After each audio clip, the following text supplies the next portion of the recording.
The night settled quietly over the city, wrapping the skyline in a cool haze, as streetlights flickered on one by one. Inside St. Jude Hospital, the rhythm of routine hummed through pristine corridors. Nurses moved swiftly beneath bright fluorescent lights. Doctors conferred quietly over medical charts, and the faint beeping of monitors pulsed steadily from patient rooms. It was an ordinary night, calm, predictable, unremarkable. But then, without warning, a loud, jarring crash tore through the front lobby. Glass rattled in its frames. Chairs slid across the gleaming floor. A deep, booming thud reverberated through the reception area, as if something massive had struck the building. Everyone froze. A nurse let her clipboard slip to the ground. "What was that?" she murmured, eyes wide, as a security guard dashed toward the entrance. He didn't reach it in time. The glass doors burst inward with a thunderous roar, shards scattered like frost across the polished tiles. From behind the debris, a dark figure appeared, broad, low, and steady as a rock. Gasps echoed in the lobby. It was a German shepherd, but not just any dog. This one was enormous, coal-black, its coat thick and speckled with dust. Muscles shifted beneath its fur with every measured step. Its eyes, sharp and focused, scanned the corridor ahead. There was no fear in them, no anger, only purpose.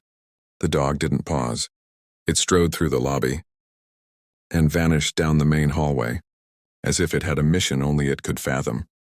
The German shepherd moved with uncanny precision, its claws tapping sharply against the sterile floors. Nurses and patients pressed against the walls, stunned, unsure whether to shout, flee, or stay still. Security staff tried to step in, but the dog didn't bark, snarl, or rush. It simply walked forward, steady, as if it had done this countless times before. An orderly stepped forward, arms raised.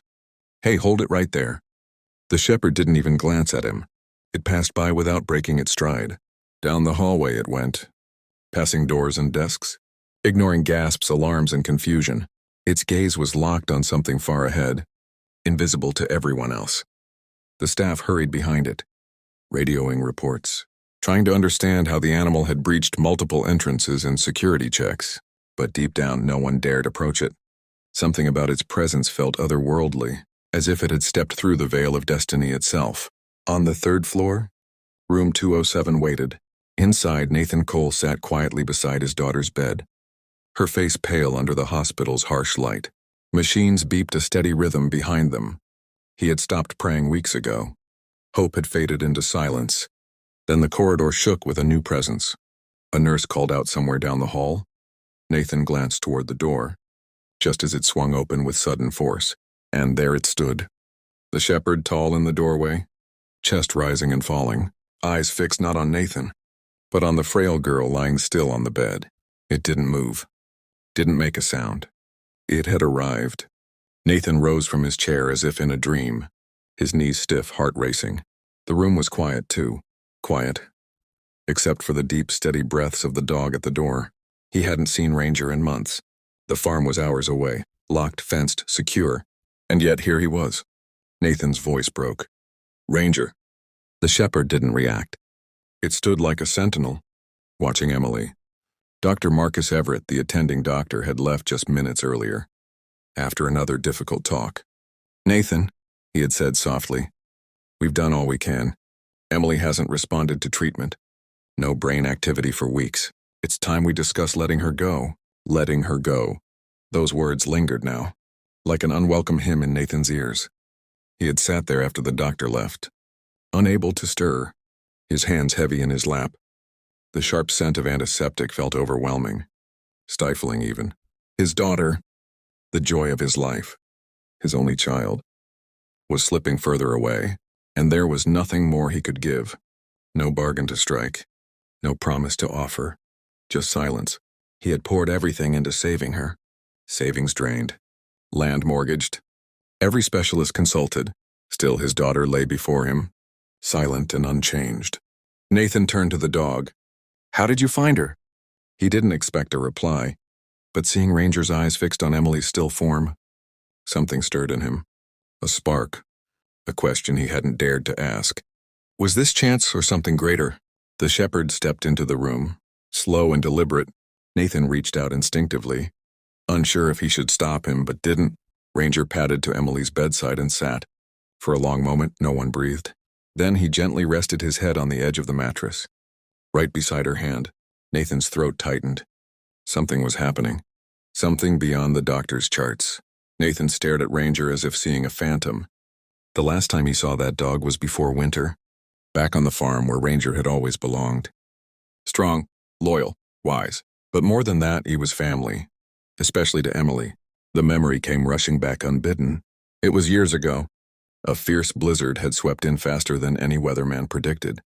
Winds howled like wolves, and the cold was so sharp it cut through layers of flannel and leather.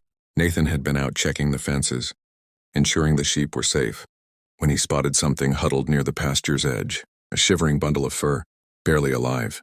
He almost walked away, but Emily, just 7 years old, was waiting on the porch when he returned, her eyes wide as she saw the pup in his coat. "He's freezing, Daddy," she gasped, pulling the bundle into her small arms. "We have to save him." Nathan tried to explain the odds. The pup likely wouldn't survive the night, but Emily wouldn't hear it. She wrapped him in her blanket, fed him warm milk, and sat by the fire with him all night. Against all odds, the puppy lived. Emily named him Ranger. "He's brave," she said, stroking his ears, "and he always finds his way home." And she was right. He grew up strong, protective, devoted to her like no other creature Nathan had ever known. Now, years later, the same dog, her dog, sat beside her hospital bed, watching over her once again. Nathan's hands shook. How had he come all this way? And more importantly, how had he known? Ranger sat quietly at Emily's bedside, his head resting near her hand. He didn't bark, didn't whimper. He simply stayed, as if this were hallowed ground. Nathan stood frozen, barely breathing. The monitors beside Emily continued their soft, steady beeping. For months, those numbers had been lifeless, stable but unchanged, offering no hope. But then something shifted. The heart monitor flickered, just once. A nurse passing by paused and glanced at the screen. "Did you see that?" she asked. Nathan didn't answer. His eyes were fixed on Ranger, who remained still except for the slow rise and fall of his chest. Then it happened again. A flutter, a spike in the pulse. It was faint but undeniable. The monitor blinked with quiet insistence, as if the air itself had grown heavier. The digital lines pulsed, not like mere data, but like a whisper from another world. A heartbeat too delicate, too purposeful to be chance. There was something sacred in that flicker, something no machine could fully capture. The nurse leaned in. "Might be an artifact," she muttered half to herself. "Machines glitch sometimes." But Nathan knew better. He felt it in his gut, in his bones, in the place deep inside a father that never stops hoping, even when all others have. He stepped closer, eyes glued to the screen. The rhythm wasn't wildly different, but it was different, alive, like something asleep was stirring. Another nurse entered, followed by Dr. Everett, who was quickly briefed. "Vitals are shifting," the nurse told him. "Slight but noticeable." Dr. Everett frowned. "Likely just random neural firing, reflexes. Her condition hasn't changed." Nathan turned to face him. And what if it's not? What if she's fighting to come back? The doctor sighed, his voice heavy with years of worn-down hope. "Nathan, I understand, but I've seen this before. It's not a sign." But Ranger lifted his head then, just slightly, and let out a single deep breath, a low huff that seemed to silence every word of doubt in the room. To Nathan, it was clear. The dog knew something they didn't. Nathan stood by the bed, fists clenched, eyes darting between the heart monitor and the dog still stationed by his daughter's side. He wanted to believe, desperately, but the logic, the science, the countless reports piled in his home office, all pointed to the same grim conclusion. Emily wasn't coming back. And yet, here stood this dog. No, this guardian, breaking into a hospital as if called by something far greater than instinct. Dr. Everett placed a hand on Nathan's shoulder. "You've done more than most parents could ever do. We all reach a point where letting go becomes an act of love." Nathan pulled away. Love. Letting go. That wasn't love. Not now. Not after what he'd just seen. He'd watched animals die before, on the farm, in war, but this didn't feel like death. It felt like interruption, like her life had been paused. He took a deep breath, then turned to the doctor. "I want to see every report on every scan, every medication she's been given in the last 4 weeks." Dr. Everett's expression tightened. "Nathan, we monitor everything closely. Nothing has changed. There's no need." "There is now." His voice was low but firm. The doctor hesitated, then nodded reluctantly. As soon as Everett left, Nathan pulled out his phone and scrolled to a number he hadn't called in years. His finger hovered over the screen for a moment. Then he pressed it. The phone rang 3 times. "Foster speaking." "I need your eyes on something," Nathan said. "It's Emily. Something's not right." There was a pause on the other end. Then the reply came steady. "I'm on my way." Nathan ended the call and looked back at Ranger. The dog hadn't moved. Whatever this was, it wasn't over. When Colonel James Foster stepped into the hospital, the air in the room shifted. He didn't need to raise his voice or explain himself. His presence alone carried weight. Nathan led him into room 207 in silence. Emily lay as still as ever, unchanged. Machines blinked and beeped softly, a stark reminder of how long they had waited. And beside her, Ranger remained perfectly still, like a statue with a beating heart. Foster took the medical records from Nathan and sat by the window. He flipped through them with sharp, careful precision. For 20 long minutes, and he read in silence, studying not just the medications and treatments, but the timing, the dosages, the pattern of Emily's decline. Finally, he exhaled slowly. "Everything here looks proper," he said. Dr. Everett followed standard protocol. "There's no error." The words hit Nathan like a slow, invisible weight. He had come here ready for a fight, for a name to blame, a reason why this had happened. But there was no fault, no mistake, just the harsh silence of truth. And that hurt even more. Nathan lowered his head, trying not to let the disappointment settle too quickly. But Foster wasn't done. "There is something, though," he added. "It's not a cure, not even a treatment, technically. It's a compound I helped develop years ago, still experimental. It was designed to stimulate faint neural activity, in cases where the body is stable, but the brain isn't responding. We never got far in trials, just a few test subjects." Nathan looked up. "And you think it might help Emily?" Foster shook his head gently. "I don't know. But her profile, her vitals, her responses, it fits the window we theorized. Barely. There's no guarantee, not even a real expectation. But it could be something." Nathan turned to Ranger. The dog didn't move, but his eyes met Nathan's with something deeper than instinct. They were calm, steady, like the eyes of someone who had already accepted what needed to be done. Nathan's chest ached.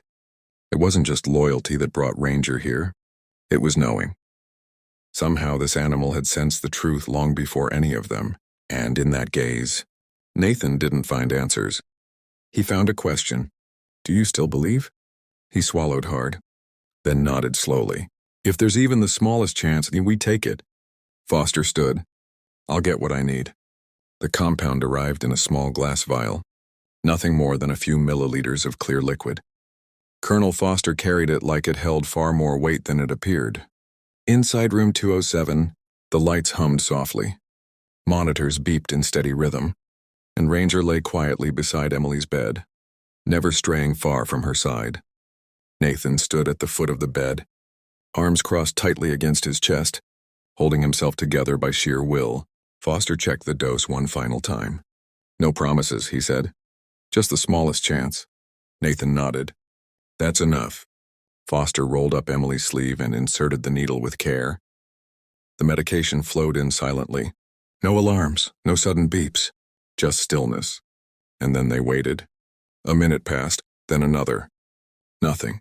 The heart monitor continued its same flat rhythm. Emily's breathing remained unchanged. Her hands lay limp on the sheets, pale and still. Nathan stared at her face, searching for anything. A flutter of lashes, a muscle twitch, a sign. But there was nothing. He stepped back slowly and sank into the chair in the corner. His whole body felt heavy, like it had finally given up holding in months of fear, grief, and unanswered prayers. He let his face fall into his hands, and for a moment, he was just a father who had lost too much. It was over. And then Ranger moved. The dog's ears twitched. His head tilted. Emily's fingers stirred. Nathan looked up, confused, afraid to hope, but it wasn't his imagination. Her hand twitched again. Her chest rose deeper this time. The monitor let out a sharper beep. He stumbled to his feet, heart pounding so hard it hurt, and then her eyes opened. Her gaze wandered, until it found the dog beside her. A faint raspy whisper. "Ranger." Nathan dropped to his knees beside her bed, his breath catching like a gasp underwater. His body shook, not from fear, but from the weight of finally letting go, and being given back more than he dared to hope for. Tears spilled down his cheeks, but he didn't try to wipe them. He just stared, as if trying to memorize every second of this moment before it vanished. His hand found hers, warm now, gently responsive, and all he could manage to say, over and over in a cracked whisper, was, "Thank you. Oh, Lord, thank you." He didn't care if it was medicine, miracle, or both. His little girl had come back. The days that followed were filled with quiet care and steady recovery. Emily's body was frail, but her spirit, though still soft-spoken, was unmistakably present. Every movement was a milestone. Every word a treasure. Dr. Everett remained close through it all. He watched with a humble silence, no longer as the lead voice in the room, but as someone witnessing a truth he hadn't anticipated, that sometimes medicine isn't about certainty, it's about courage, timing, and trust. "I didn't know this compound existed," he told Colonel Foster one evening. Foster gave a small nod. It wasn't ready, but she was. There were no debates, no defenses, only shared respect for the risk they took, and the life it returned. Nathan stayed by Emily's side day and night. He didn't ask questions anymore. He didn't need explanations. Watching his daughter open her eyes, hold his hand, and whisper a joke for the first time in months. That was all the proof he'd ever need. And through it all, Ranger never left her. When she cried in the middle of the night, he rested his head on her lap. When she laughed, finally, freely, he wagged his tail like it was the most natural sound in the world. On the morning of her release, the hospital doors opened to a warm breeze and clear skies. Emily stepped out, slower than she once had, but stronger than anyone imagined. Nathan carried her bag, walking behind her and eyes soft, but she only looked at Ranger. He trotted beside her, not as a miracle, but as a friend, a part of her family, one who stood firm through the storm, just like her father did. Neither of them had ever truly let go. And together, they crossed the final step, not into an ending, but into a beginning they had fought for and won, with a second chance walking faithfully beside them.